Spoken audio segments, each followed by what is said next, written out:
Bonjour et bienvenue dans ce nouvel épisode de Learning by Doing, le rendez-vous de celles et ceux qui font de l'apprentissage le moteur de leur équipe. Je suis Baptiste Bénézé, cofondateur de Team Bakery, une jeune entreprise qui aide les équipes à mieux travailler ensemble. Dans cette émission, je pars à la rencontre de femmes et d'hommes de conviction qui pensent que l'épanouissement au travail passe par la curiosité, le test, l'erreur, l'échange entre pairs. Mon objectif pour les prochaines minutes est de vous embarquer avec moi pour comprendre les enjeux actuels de l'apprentissage au sens large, pour mettre en lumière les recettes qui ont fait leurs preuves, pour décrypter les tactiques et les bonnes pratiques d'acteurs à la pointe sur le sujet.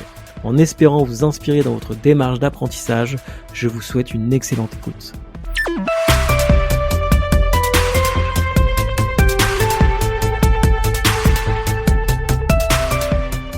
Bonjour Noémie. Salut Baptiste. Je suis ravi de t'accueillir dans Learning by Doing. Je suis ravi de t'accueillir à plusieurs titres parce que je suis ton podcast depuis très longtemps et du coup j'ai un peu la pression. Comme à chaque fois que je reçois un podcasteur, une podcasteuse, c'est toujours un peu voilà, je vérifie que j'ai bien tout lancé, que tous les enregistrements sont bons, que la voix est bonne, que le micro est bon. J'espère que ça sera le cas. Noémie, ton métier, alors on va dire le titre anglais, hein, mais j'essaie de trouver une façon simple de le lire en français, c'est de raconter des histoires. Oh, j'aime bien. Est-ce que j'ai faux? C'est ça? Non. C'est ça, tu n'as pas faux. Donc, tu es Brand and Content Strategist. Tu es aussi, donc je l'ai dit, créatrice d'un podcast qui s'appelle The Storyline. Ton métier, si je le résume, c'est d'aider les marques à effectivement construire leur image, à construire leur histoire, à créer aussi des liens avec leurs utilisateurs, et notamment les communautés. Et je pense que c'est un peu le thème un peu central, ce que je te proposerais qu'on explore ensemble, c'est comment tu construis des communautés, parce que t'en as construit, t'as vu comment on en construit, t'es allé jusqu'à former des constructeurs de communautés. Yes. En construisant une communauté, donc il y a un truc assez très méta. très méta, Inception là-dedans, donc je trouve ça hyper intéressant. Et ce qui m'intéresse là-dedans, c'est effectivement de voir quels apprentissages t'en as fait toi à titre personnel dans la mécanique qui t'a amené à te poser sur ce sujet, et surtout peut-être dans un deuxième temps qu'on essaie de tirer un trait entre l'expérience client, qui est un peu le sujet central quand on parle de marketing, et on va dire de visage public des organisations vers l'extérieur, de voir comment on peut transposer ça dans le monde un peu plus corporate, ou même à l'échelle d'une équipe quand on est manager, en disant comment je peux créer une bonne expérience collaborateur en effectivement racontant, je sais pas si c'est de belles histoires, mais en tout cas des histoires sincères dans lesquelles les gens se projettent et dans lesquelles ils peuvent se retrouver aussi dans une position d'acteur ou d'actrice assez forte. Okay. Est-ce que ça te va comme programme ? Sacré programme, allez, c'est parti. Allez, c'est parti. Du coup, je vais commencer, Noémie, en te demandant pas de te représenter, je l'ai fait rapidement, mais peut-être de compléter un petit peu ton parcours pour comprendre effectivement comment tu en es arrivé à raconter des histoires. D'accord, je commence. Alors, je vais essayer d'être rapide, c'est pas mon fort, mais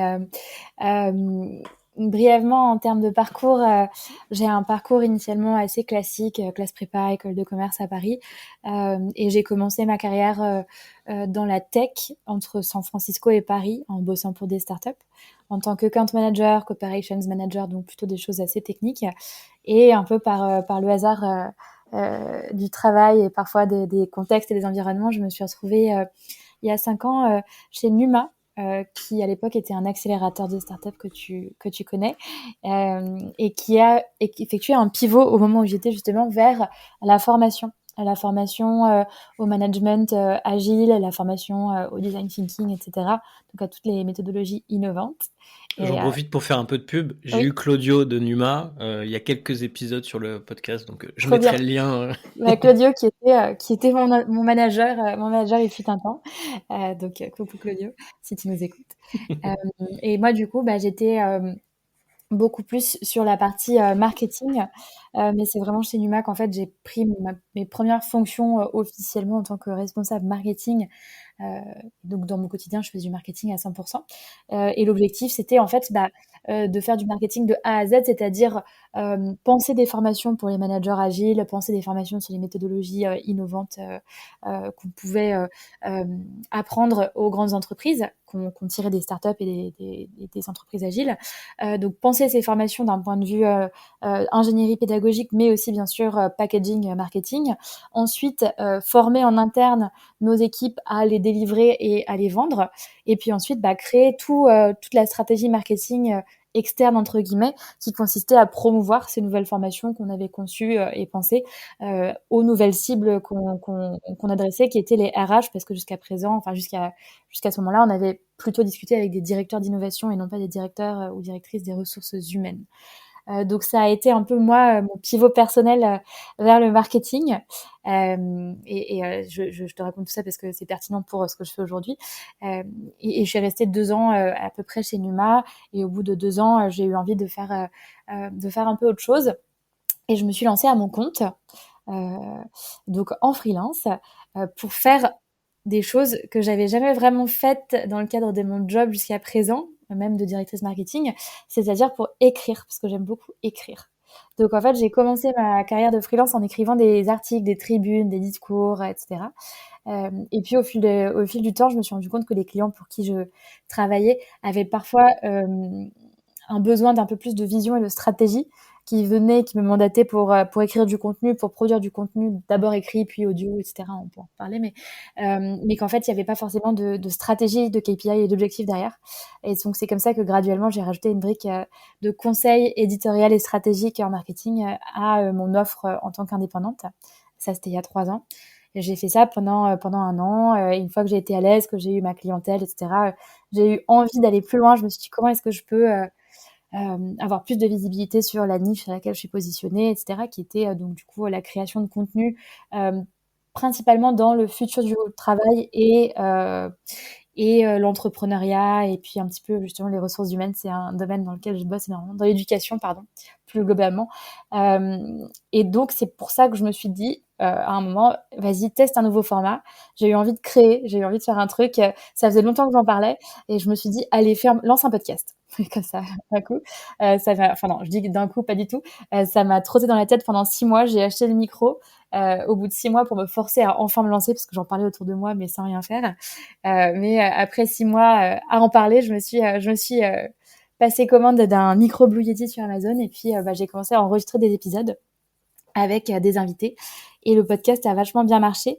L'idée était d'interviewer des marketeurs, des créateurs, des journalistes, etc., pour essayer de comprendre, dans la lignée de raconter des histoires, justement, comment les relations entre les consommateurs et les marques évoluent aujourd'hui, comment les rapports de force se redessinent, comment les leviers sociaux, psychologiques, technologiques, politiques, etc., influencent sur les nouvelles attentes des consommateurs et qu'est-ce que ça implique pour les marques en termes de réinvention de leur modèle économique, de leur stratégie marketing, etc.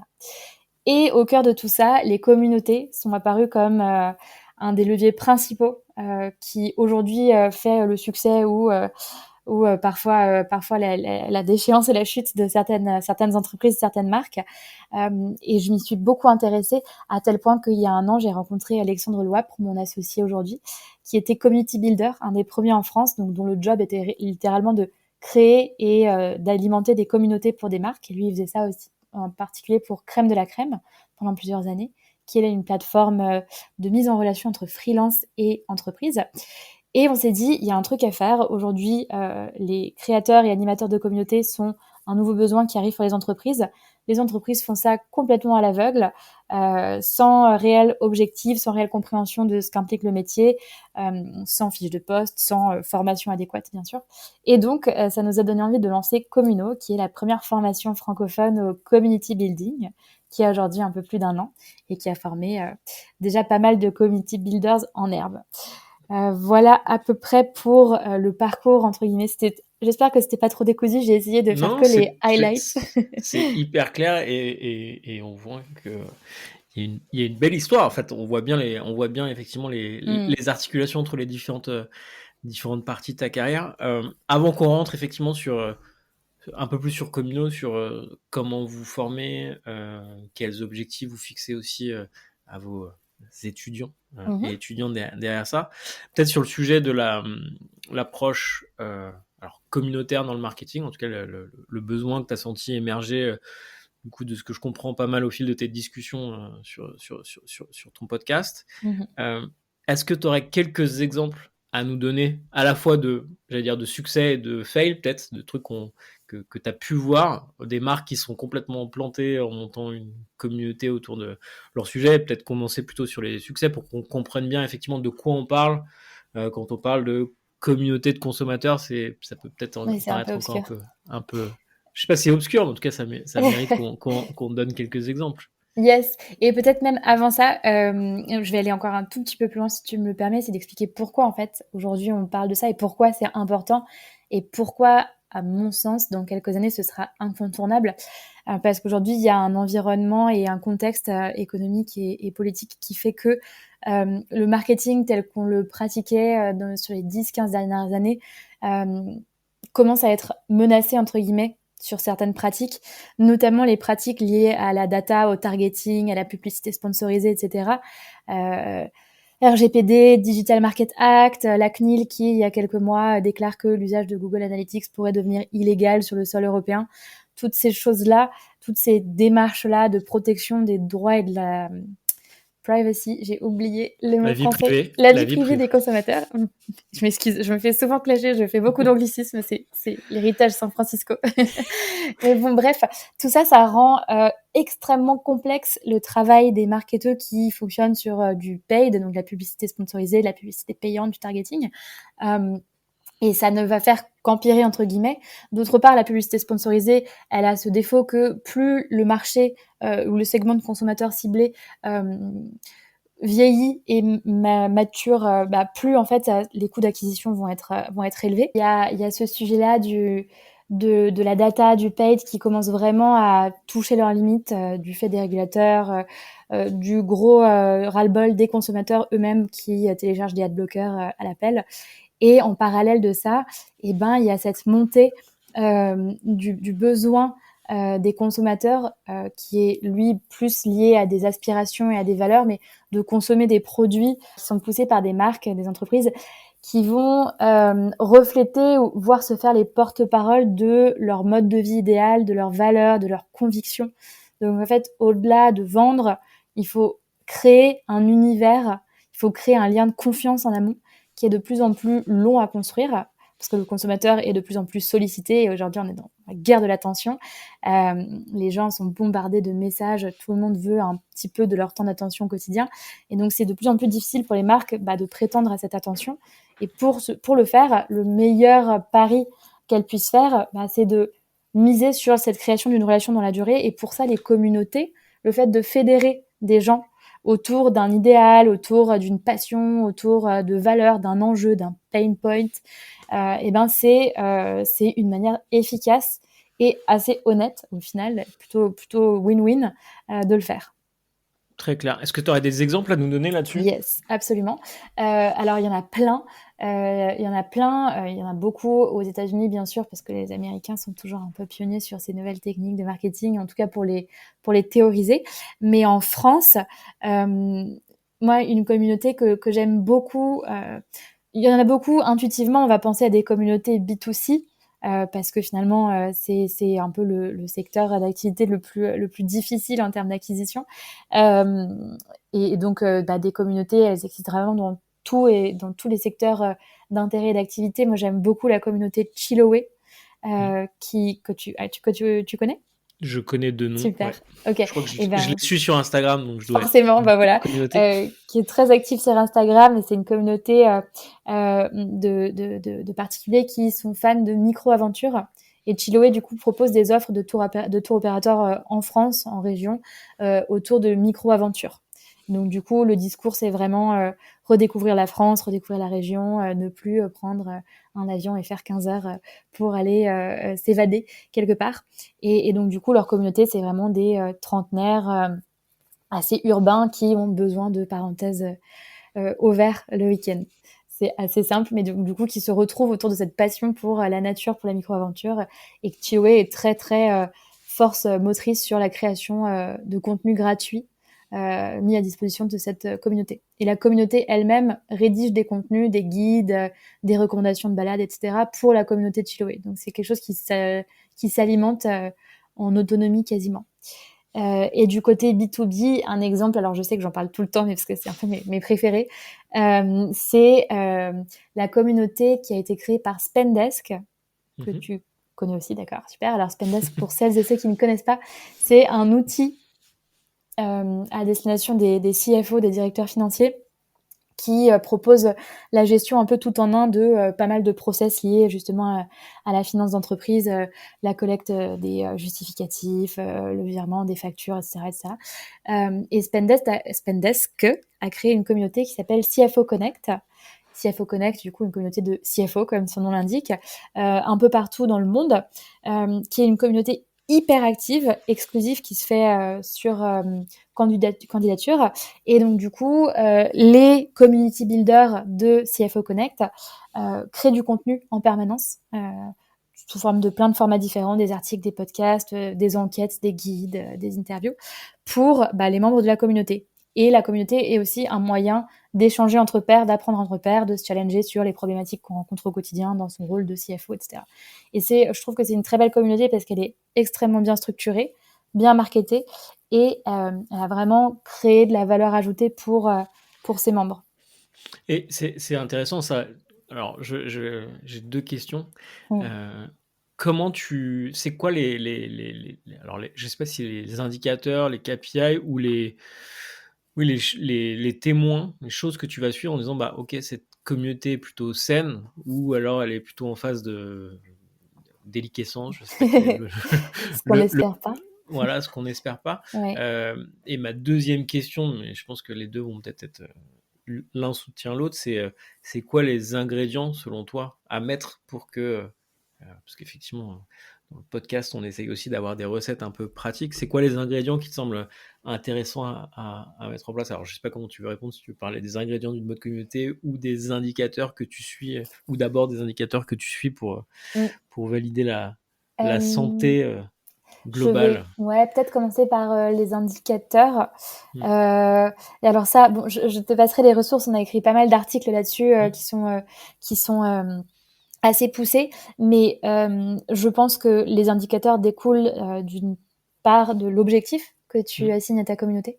Parce qu'il y a plein de communautés qui ont plein d'objectifs différents. Par exemple, l'objectif peut être de co-construire son produit et de récupérer des feedbacks utilisateurs en continu, de se faire des feedback loops, comme on dit, grâce à une communauté de bêta utilisateurs, etc. C'est par exemple le cas de la communauté de médecins de Doctolib. Doctolib a une grosse communauté de médecins qui contribuent en permanence à témoigner de leurs réels pain points, etc., pour que l'équipe produit, et donc l'équipe produit est directement liée à la communauté chez Doctolib, construise le produit et sortent des features vraiment adaptées et vraiment au plus près des besoins de cette typologie d'utilisateurs. Il y a des communautés dont l'objectif est plus de créer de la visibilité et faire rayonner la marque et ses valeurs et ses ambitions. Il y a des communautés dans lesquelles l'objectif est plus de vendre tout simplement, même si c'est pas forcément celle qui marche le mieux et que mieux vaut avoir un objectif un peu plus subtil. Ceci dit, l'objectif d'une communauté, ça va, à moins que ce soit des communautés liées à des assos, à des ONG, etc., ça va la plupart du temps être un objectif in fine transactionnel. Et donc du coup, en fonction de l'objectif, les KPI vont un peu évoluer. Parce que typiquement, si c'est pour récupérer du feedback, tu vas avoir des métriques qui sont liées au sujet du produit. Voilà, le volume du feedback, les interactions, le nombre de features, je sais pas, release chaque année, etc. En revanche, si c'est de la visibilité ou même créer de l'engagement auprès de son audience, ça va être des métriques de visibilité et d'audience. Et alors ça, du coup, ça peut être combien de membres rejoignent ma communauté chaque mois. Donc, nous, on a plutôt tendance, enfin, c'est un truc que je préconise, plutôt que de regarder le chiffre qui parfois n'a pas vraiment de significativité, autant regarder les taux d'évolution. Je pense que c'est souvent un peu plus représentatif du succès ou non des initiatives qu'on lance. Mais du coup, le pourcentage d'évolution des membres de la communauté, peut-être les mentions de la marque et de la communauté sur les réseaux sociaux, l'engagement entre les membres de la communauté et la marque. Ça, c'est des trucs qu'on peut regarder sur les réseaux sociaux. Et aussi dans la communauté elle-même, les métriques d'engagement, de prise de parole, etc. Et ça, du coup, c'est des choses qui vont dépendre de l'outil qu'on choisit pour héberger sa communauté. Parce que souvent, on a tendance à se dire, OK, bah, j'ai 5000 followers sur Instagram, c'est ma communauté. Mais en fait, pas du tout. La communauté, généralement, c'est un espace dans lequel on a créé les conditions d'échange et de création de valeur entre les membres. Et donc, souvent, les réseaux sociaux ne suffisent pas. Il y a des exceptions, et typiquement Chiloé, ça marche plutôt très bien via leur newsletter et leur compte Instagram, mais, et encore plus en B2B, souvent on a besoin de créer un espace dédié à la communauté, et pour ça, ça va être typiquement des outils de messagerie comme Discord ou Slack, qui hébergent beaucoup de communautés de consommateurs, ou bien des outils qui ont été créés pour ça, des plateformes, comme par exemple Circle, qui est une des plus connues. Et du coup, en fonction de la plateforme, il y a des métriques et des indicateurs qui sont intégrés directement sur Slack. Il y a des KPI qu'on peut exporter de manière mensuelle sur le nombre d'utilisateurs actifs, les conversations, l'engagement, etc., etc. Donc tout dépend, c'est un peu une réponse de Normand, mais tout dépend de l'objectif et de en fait la vision du succès par rapport à la communauté. Et C'est hyper intéressant et surtout en fait les exemples que tu donnes, je pense, sont parlants. Et au fur et à mesure que tu les donnais, je me dis bah, ok, ça on est dans le monde grand public, en tout cas vis-à-vis de l'extérieur, donc que ce soit du B2B ou du B2C d'ailleurs, c'est plutôt des exemples de création de valeur vers l'extérieur. Je me dis bah tiens, je pense qu'il y a quasiment des parallèles à faire en disant ok, en interne, qu'est-ce que ça veut dire la remontée de feedback, qu'est-ce que ça veut dire effectivement de l'engagement aussi. Alors tu pourrais parler de marque employeur, de cooptation, de recrutement. Enfin, il y a, je pense, 10 000 façons de tirer un trait entre ce que tu viens de dire et des enjeux plus internes. Oui, et puis il suffit enfin, il y a beaucoup de... C'est un sujet qu'on aborde moins parce qu'avec Communo, c'est vrai qu'on est plus actif sur les communautés de consommateurs et moins sur les communautés de collaborateurs, mais on a des échanges avec certains acteurs qui en ont mis en place en interne, dans des grands groupes en général, et qui par exemple fonctionnent sur qui expérimentent autour de tribus, de métiers, de thématiques d'intérêt, etc., des tribus de dev, de product, du UX, etc., et qui essayent d'animer ces communautés de collaborateurs. Et ça se fait avec un peu les mêmes méthodologies. Ouais, et puis je pense que tu as aussi un autre truc, c'est que tu as parlé de quelques marketplaces. Alors, je sais pas si Doctolib est une marketplace, mais tu parlais de la crème tout à l'heure. Ouais. Alors, marketplace, c'est effectivement des marchés qui sont bifaces. Donc, d'un côté, il faut avoir des experts, et de l'autre côté, il faut avoir des clients, pour faire simple.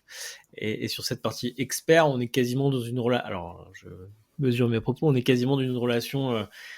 Je sais pas si c'est employeur, collaborateur, mais en tout cas, il y a quand même cette logique de, effectivement, quand je vais, moi, freelance, me référencer sur Crème de la Crème, bah, j'ai besoin aussi d'une expérience pour pas aller ailleurs. Enfin, il y a aussi ce sujet d'attractivité qui est, je pense, hyper intéressant à regarder. Ok, donc les indicateurs plutôt clairs, ils vont dépendre de l'objectif qu'on s'est fixé.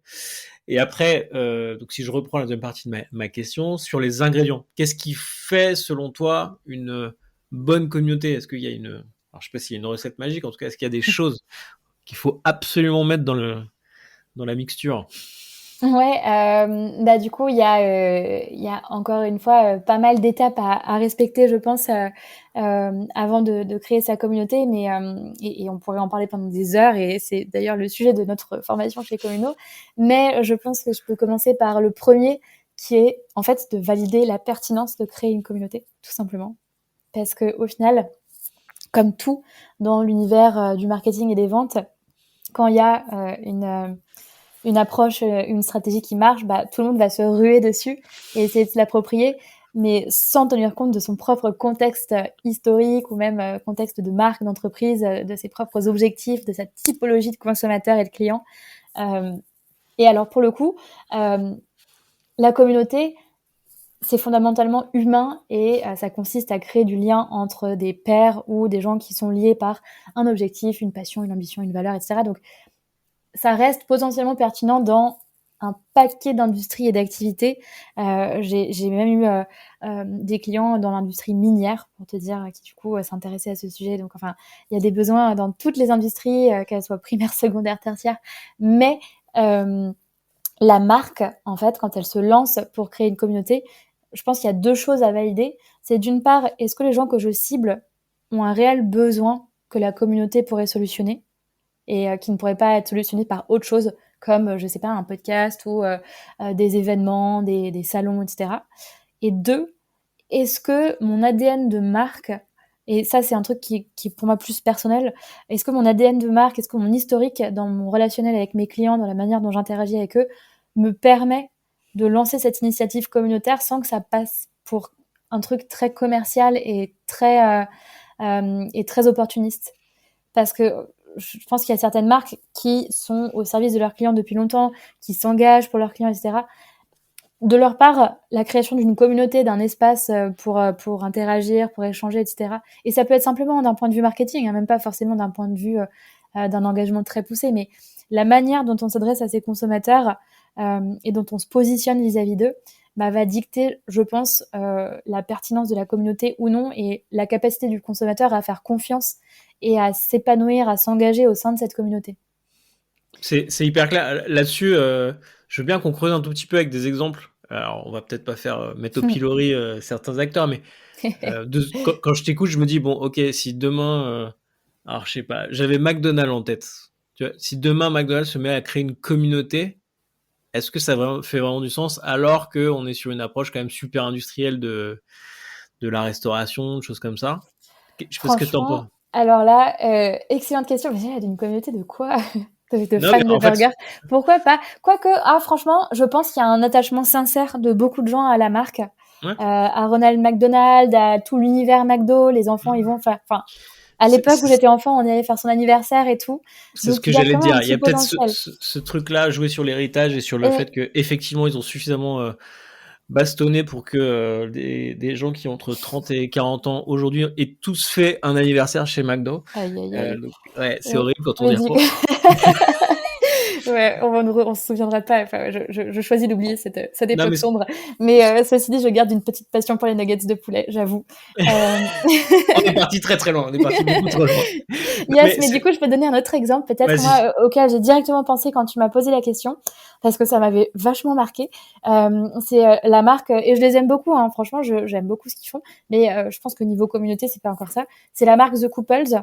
Ouais. Que du coup, je pense qu'il est quand même relativement connu. Et pour moi, c'est une marque très froide entre guillemets. Mmh. Dans tout son marketing, c'est très inaccessible. C'est des gens beaux, des stars. Souvent dans leur campagne marketing, ils mettent en avant des personnalités publiques. Donc en fait, pas Monsieur et Madame Michu, pas toi et moi. Et du coup, c'est une marque qui est dans l'aspirationnel, je trouve. Dans le Mmh. côté, il faut vraiment lutter et il faut débourser une certaine somme pour obtenir une petite pièce, un petit bout de cette marque. Et nous, on est des prétendants quoi, à l'accession à cette marque. Et un jour, j'ai acheté un truc chez The Couples et j'ai reçu un mail avec la facture et merci et bienvenue dans la communauté. Je disais genre mais quelle communauté en fait juste tu m'as envoyé une facture et j'ai payé un SMIC pour une paire de chaussures quoi. Et en fait il y a rien, enfin il y a rien derrière, il y a pas de communauté. C'est juste j'ai reçu un mail qui m'a dit bienvenue dans la famille / Mmh. communauté et ça sonne complètement faux. Pourquoi? Parce que The Couples n'encourage pas la création d'un lien dans la durée avec moi, consommatrice ponctuelle. C'est plutôt justement de l'aspirationnel. C'est comme les parfums où tu vois des nanas parfaites qui courent dans les champs avec un corps qui ne ressemble pas au corps des vraies femmes. Et il y a une lumière incroyable dans le champ dans lequel elles courent, etc. Enfin, c'est pas la vraie vie. Et du coup, ces marques-là, pour moi, elles n'ont pas de prédisposition à créer une communauté. Elles peuvent le faire, mais ça demande du travail de préparation de l'audience et de réorientation de ta stratégie marketing. Ce que je trouve hyper intéressant dans ton exemple, c'est que c'est du B2C et pourtant on se rend compte que bah en fait c'est pas forcément immédiat. Euh, Quand on commence à parler au sujet de communauté, les marques par exemple B2B peuvent avoir tendance à dire ah ouais mais en fait nous on est loin du consommateur. Non en fait à la fin c'est des humains qui vont venir travailler avec Mm, vous, mm, que ce mm. soit chez vous ou avec vous en tant que client. Donc en fait il peut y avoir un intérêt à créer une logique de communauté là-dessus. C'est pas Complètement. que les marques qui sont j'allais dire en grand public on va dire qui peuvent avoir cette aspiration à avoir une logique un peu communautaire dans leur approche. Et pour te donner l'inverse, en fait, l'exemple opposé, parce que je pense que c'est aussi important d'en parler, et d'ailleurs, c'est des exemples américains, les deux, mais je pense que les marques, elles peuvent aller encore plus loin dans ce qu'elles offrent à leur communauté que la création d'un espace d'échange, etc. Pour moi, et c'est un sujet qui me passionne et que j'observe et que je vois un peu se développer ces dernières années, notamment, c'est le sujet de l'activisme de marque. Et il y a un moment où la marque, et l'employeur d'ailleurs, peut aller au-delà de son carcan de responsabilité et de son rôle économique, et elle peut aller s'impliquer dans la sphère sociopolitique, que ce soit pour ses employés ou pour ses clients. Et il y a deux exemples que j'adore. C'est des exemples un peu iconiques aux États-Unis et historiques. C'est Ben Jerry's et Patagonia. Je te vois sourire et on les cite beaucoup. Avant de commencer l'enregistrement, est-ce qu'il y a une chance qu'on parle pas de Patagonia Non, aucune chance. Aucune chance. Et Ben Jerry's, pour le coup, ils sont particulièrement reconnus pour justement leur engagement auprès de leurs employés. Donc c'est plus de la communauté en interne. Le fait d'avoir été assez pionnier dans le congé paternité, dans le fait d'inciter leurs collaborateurs à prendre plus de vacances, parfois le choix de retirer ou d'arrêter leurs activités dans certains pays avec lesquels ils étaient plus en ligne d'un point de vue respect des droits de l'homme, etc. Et Patagonia, c'est plus vis-à-vis des consommateurs, pardon. On parle bien sûr de cette marque. J'ai pas besoin de repasser sur tout l'activisme environnemental dont elle fait preuve, mais là, un truc que j'ai trouvé assez incroyable il y a quelques jours que j'ai vu passer, c'est que Patagonia a affirmé a déclaré que la marque allait payer le bail de tous ses employés. Alors, donc, c'est les employés, pas les sinon ça ferait cher, pas les clients, mais de tous les employés de Patagonia qui seraient arrêtés au cours de manifestations contre la loi anti-avortement. Et ça, je trouve ça assez incroyable. C'est vraiment, pour moi, peut-être l'évolution ultime de ce que la communauté peut faire et de la manière dont les marques peuvent créer un lien qui va même au-delà de la confiance, en fait, qui va dans le côté copilote de vie avec leurs collaborateurs ou leurs consommateurs. C'est hyper intéressant, hyper inspirant. Et ce que je trouve la chose à retenir, c'est qu'au-delà du rôle qu'on donne aux personnes, alors tantôt effectivement utilisateur d'un produit final, client, collaborateur, manager, on s'intéresse vraiment à la nature des gens. Ouais. C'est aussi ça qui est intéressant. Ça fait pas mal écho à un autre épisode que j'ai enregistré avec Mathilde Torel qui est chez Make Sense. Yes. Alors là, on ne parle pas de construction de communauté a posteriori du développement de l'entreprise, mais bien au cœur, puisque ça c'est une organisation qui s'est construite, qui était une association, qui est devenue une entreprise et qui effectivement s'est bâtie sur ses fondations et cet échange ce partage de valeurs qui est assez central. Et tu disais tout à l'heure, c'est effectivement le moment où la communauté se crée quand il y a bien un alignement entre les valeurs des gens, j'allais dire qu'on cible, entre guillemets, notre audience et les valeurs qu'on s'applique aussi à soi-même. Et c'est pour ça aussi, je pense que c'est intéressant qu'on se parle de ça dans Learning by Doing, c'est qu'en fait, il y a un vrai pont entre l'interne et l'externe sur ces sujets. La communauté est un des vecteurs. Alors, en tout cas, c'est un bon vecteur d'échange entre ces deux parties d'organisation. Absolument. On parle un petit peu de communaux, parce que je pense que c'est intéressant. Et ce qui m'intéresse à travers communaux, c'est plutôt la partie, plutôt.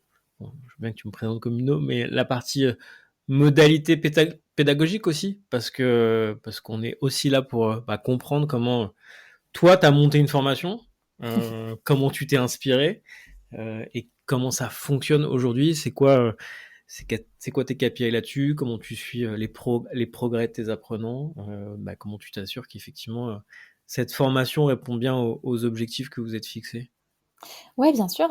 Alors du coup, très rapidement, c'est quoi Communo? Communo, ça a commencé comme une formation qu'on délivre à des particuliers, des collaborateurs, donc des marketeurs, des communicants, parfois des entrepreneurs, des responsables de communauté, si ils ont déjà ce titre, pour leur apprendre à soit créer puis animer, faire grandir, soit donner un coup de boost à une communauté existante, au nom de leur, sous couvert, sous le giron de leur entreprise. Et assez rapidement, on a connu quand même un bel intérêt autour du sujet. Donc, on a élargi le champ d'action de Communo, d'une part par la création d'un média. Donc, on produit beaucoup d'articles sur le sujet des communautés, justement les KPI, les objectifs, les techniques, les astuces, etc. etc. Mais aussi un volet B2B, en créant un collectif de community builders. Donc, on forme énormément de salariés pour le compte d'entreprise, puisqu'on est certifié CPF, OPCO, etc. Mais on forme aussi des indépendants qui ont envie d'ajouter les communautés à leur arc, la corde des communautés à leur arc, et donc d'aller un peu plus loin dans les prestations qu'ils peuvent offrir à leurs clients. Et une fois qu'on les a formés, on leur fournit aussi des missions avec des entreprises qui nous contactent pour justement faire des audits ou les aider à créer leur stratégie communautaire, voire à lancer leur communauté. Donc, on est allé au-delà de la formation B2C, entre guillemets, assez rapidement sur finalement l'impulsion du marché et la demande de pas mal d'entreprises qui nous contactaient. Mais en termes de formation elle-même, parce que c'est là que tout a commencé, comment est-ce qu'on l'a conçu? Sacré programme. En fait, avec Alex, on est très partisan de l'approche learning by doing. Du coup, ça tombe bien. Mais on est tous les deux des praticiens, clairement. On a tous les deux réalisé pas mal de choses et appris à faire pas mal de choses. Moi, typiquement, je vais plutôt te donner mon exemple, mais ça s'applique à Alex aussi. Avec The Storyline, j'ai dû apprendre toute seule à créer un site sur WordPress, à créer un site sur Webflow, parce que j'ai fait les deux, parce que pourquoi pas, à créer, monter, éditer, diffuser, promouvoir un podcast, à créer, diffuser, promouvoir, éditer une newsletter sur un outil qui s'appelle Substack. C'est aussi une newsletter avec The Storyline, je ne t'avais pas précisé. Donc du coup, je suis vraiment autodidacte sur toutes les choses que j'ai créées, tous les formats de contenu que j'ai conçus. Et c'est d'abord quelque chose que j'appliquais, tous ces apprentissages. Donc The Storyline, c'était un peu mon laboratoire d'expérimentation sur lequel je me donnais le droit de me planter complètement, de faire n'importe quoi. Et d'ailleurs, j'ai fait n'importe quoi parfois. Et une fois que j'ai été à l'aise sur certains formats, certaines stratégies, etc., je les appliquais sur mes clients que j'avais en tant que freelance et que j'ai toujours d'ailleurs. Et une fois que ça, c'était fait, pour moi, c'est vraiment une étape en 3 temps. Découvrir, expérimenter, refaire et méthodologiser, frameworkiser entre guillemets, en l'intégrant dans une approche et un package qu'on vend à un client. Et une fois que cette étape-là, elle est bien maîtrisée, en fait, je suis arrivée à un stade où je me suis dit, et pourquoi pas en faire une formation? Et donc, avec The Storyline, j'ai créé plusieurs formations, une sur le personal branding et une sur la création d'une stratégie de contenu. Et en gros, c'est vraiment ces 3 étapes-là qu'on a reproduit dans l'approche communaux au final. On a tous les deux été autodidactes sur toutes les choses qu'on enseigne à nos étudiants, enfin soit lui, soit moi, soit tous les deux. On les a ensuite appliqués dans des contextes pro, dans des contextes un peu variés sur différents clients pour comprendre quelles sont les variables, les paramètres qui changent, etc. Et prendre un peu de la hauteur et du recul par rapport à l'apprentissage initial. Et ensuite, on a pris le temps de les théoriser et de les inscrire dans un parcours pédagogique. Sur l'ingénierie pédagogique, on est aussi autodidacte. Ceci dit, avec Numa, j'en ai quand même vu pas mal pendant plusieurs années. Et ça m'a permis d'intégrer un peu l'approche, la constitution des objectifs pédagogiques, etc., le rythme de la formation. Et quand on a conçu Communo, je l'avais pas fait sur The Storyline, mais on regardait pas mal ce qui se faisait en termes de méthodologie d'apprentissage un peu innovante. Et le truc qui sortait il y a 1 an et demi, qui est d'ailleurs toujours aussi, c'était déjà là, mais qui est toujours aussi plébiscité, c'est l'apprentissage par cohorte, qui nous vient encore une fois des États-Unis. Et dans le marketing, justement, moi, je suis pas mal des Américains comme Andrew Chen, qui est un growth hacker assez connu, qui a créé une formation par cohorte aussi pour les top managers. Je suivais pas mal le fonds d'investissement Andreessen Horowitz, qui a créé un média et qui parle justement du futur de l'apprentissage aussi, et qui a beaucoup parlé du futur de la formation, notamment par le biais des cohortes. Et plus on y réfléchissait, plus on était convaincus que c'était un modèle hyper intéressant pour plein de raisons sur lesquelles on pourra revenir. Mais du coup, c'est ce qui fait qu'on s'est arrêté sur un modèle par cohorte. Et donc, du coup, pour Communo, ça fonctionne de manière très simple. Tous les 2 mois et demi à peu près, on a une promo qui se lance sur des dates fixes, sur 6 semaines. Et la structure, le rythme de l'apprentissage est toujours le même. En début de semaine, ils reçoivent des modules vidéo, donc de la théorie, sur un aspect de la création de l'animation de communauté qu'on a réalisé avec Alex. Ces modules-là, ils vont avoir quelques jours pour les regarder, les visualiser, les intégrer. On s'assure qu'ils intègrent les apprentissages de manière un peu plus efficace en leur demandant de réaliser les exercices sur leur communauté. Ça, je ne te l'ai pas précisé, mais la condition préalable pour faire la formation, c'est d'avoir un use case sur lequel on va s'appuyer tout au long de la formation. Ils nous rendent ces exercices à la fin de la semaine que nous, on va revoir, corriger, sur lesquels on va apporter du feedback personnalisé. Et pour pouvoir le faire, on maintient la taille de la promotion à 15 participants maximum, parce qu'on veut avoir un contact avec chaque élève et un suivi individuel de la progression. Et enfin, le vendredi midi, on se retrouve tous sur une session live pendant 1 heure pour échanger, pour traiter les questions s'il y en a, pour partager des points de blocage ou juste des sources d'inspiration. C'est un truc assez, généralement, ça se fait de manière assez spontanée. Et c'est un moment aussi pour que toute la promo se retrouve et interagissent ailleurs que sur le Slack qui est à leur disposition H24. Trop bien, trop clair. Merci beaucoup, c'est limpide. Je retiens et je reformule sur la partie apprentissage le côté phase 1, expérimentation, phase 2, j'allais dire première transmission avec un client, avoir un cas concret où tu as mis en pratique ce que tu as appris et ce que tu as pu tester de ton côté. Et phase 3, que moi j'appelle industrialisation, c'est de dire ok, là on package bien les choses pour effectivement pouvoir l'ouvrir et je te rejoins, le format par cohorte a l'air d'être plutôt plébiscité en ce moment. Il y a des sujets liés à ça. On va pas pouvoir tout couvrir parce qu'effectivement, on se refera un épisode dans 6 mois parce que non, mais je trouve ça hyper intéressant, notamment dans l'effort de lancement derrière ce sujet du fonctionnement par cohorte, parce que ayant des dates fixes, t'as un gros enjeu de remplir et surtout t'as 15, ça va que 15 personnes, ça va à peu près, mais effectivement tu peux aussi avoir. Ah, mais c'est un stress continu, c'est un sujet.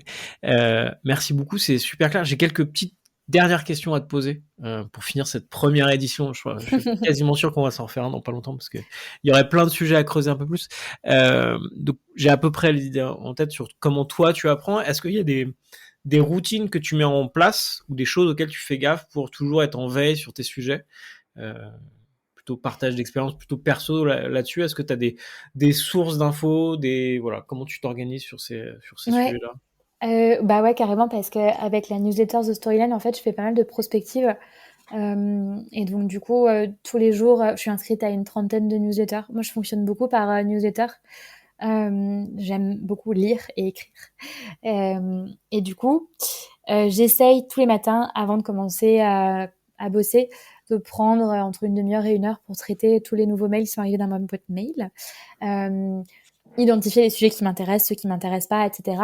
Et soit je les traite directement, soit je me prends un moment un peu plus long dans la semaine. Et le truc important pour moi, et ça j'ai fait des cours là-dessus, tout pour certains clients, c'est de créer une espèce d'hygiène informationnelle et une routine de veille. Et moi, ça aujourd'hui, je le fais avec. Alors déjà pour la veille, je le fais avec plusieurs outils. J'utilise notamment Flint, qui est un petit robot, une intelligence artificielle qui va me proposer des articles en fonction de mes préférences, de mes sujets d'intérêt et tout. C'est fait par un journaliste français, c'est super, je vous le recommande à toutes et à tous. Et ensuite, c'est très bien de faire de la veille et de lire, mais notre cerveau est malheureusement faillible et il oublie.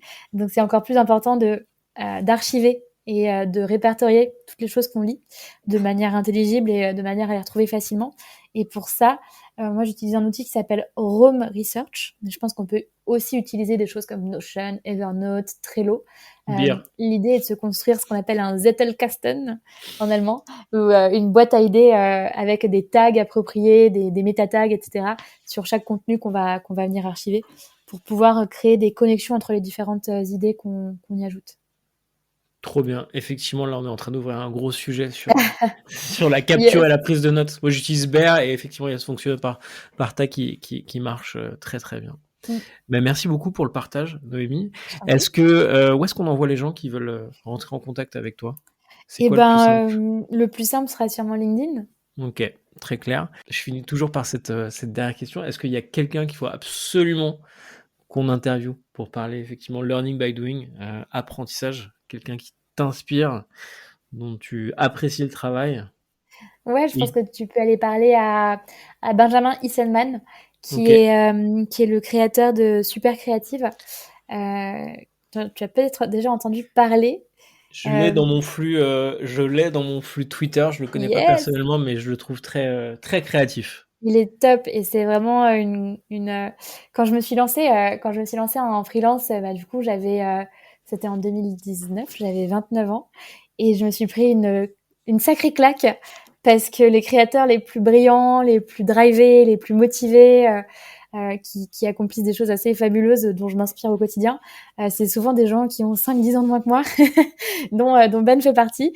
Et du coup, je trouve que c'est une belle leçon d'humilité de voir qu'il y a des gens qui sont aussi jeunes, mais aussi motivés, aussi pleins d'énergie et aussi capables de créer et d'être à l'écoute des autres. Enfin bref, je vais pas te spoiler tout ce que tu peux découvrir en discutant avec Ben, mais je pense que ce sera un bel échange si ça a lieu. Bah écoute, c'est noté. On va faire partir une invitation rapidement. Je te remercie encore une fois, Noémie. C'est passionnant. Et alors, le pratique de ce format, c'est qu'il est court. Donc c'est bien parce qu'on en fera d'autres, mais on avait dû faire des choix. Donc merci beaucoup Avec pour tous plaisir. tes insights, toutes ces bonnes recettes. Je te donne rendez-vous bientôt donc pour un deuxième épisode. On va voir quand est-ce qu'on fait ça. On va se laisser un peu de temps pour avoir des choses nouvelles à raconter, mais ça sera intéressant d'avoir un retour d'expérience avec un peu plus de temps sur ce que vous faites sur Communo. Je trouve ça passionnant. Je te remercie une dernière fois. Je remercie les auditrices et les auditeurs qui nous ont suivis jusqu'ici et je vous souhaite à toutes et à tous une excellente journée et à bientôt pour un nouvel épisode. Salut Noémie. Salut! Merci beaucoup de nous avoir écoutés jusqu'ici. Si vous souhaitez aller plus loin et commencer à développer une culture de l'apprentissage autour de vous, pensez à vous abonner gratuitement à notre sélection hebdomadaire d'outils pratiques pour animer votre équipe. C'est disponible via le lien qui est en description de l'épisode. Si cet épisode vous a plu, parlez-en autour de vous. C'est la meilleure façon de le faire connaître. Vous pouvez aussi nous laisser un petit mot en commentaire. On lit tout et ça nous aide beaucoup à nous améliorer au fil des épisodes. Merci encore de votre soutien et je vous dis à très vite pour un prochain épisode.